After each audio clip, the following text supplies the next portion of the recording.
حەزم خاڵە باسکەم کەسانێکمان تیا بوو لەوانەیە گاڵتەمان بە کوڕی خەڵک کردو دوای سێ کوڕەکەی خۆشمانەوە خراپتر دەچوو گاڵتەمان بە کچی خەڵک کردووە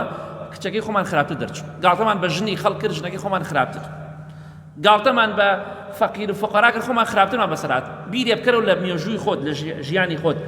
گاڵتت بە چەند کەسێک کردووە سوبحانە خۆت خراپتر بەسەراتوە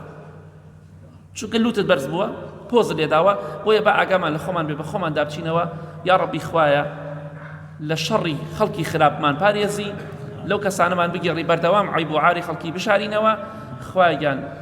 لە فڕ و فێڵی خەڵکی خراپمان پارێزی لە دراوسی خراپمان پارێزی لە ژن و پیاوی خراپمان پارێزی لە شەڕی خەڵکی خراپمان پارێزی لە گوناهی دایک و باوک و مردوەکانمان خۆشبی ئەم مانگە بکەیتە کەفارەتی گوناهەکانمان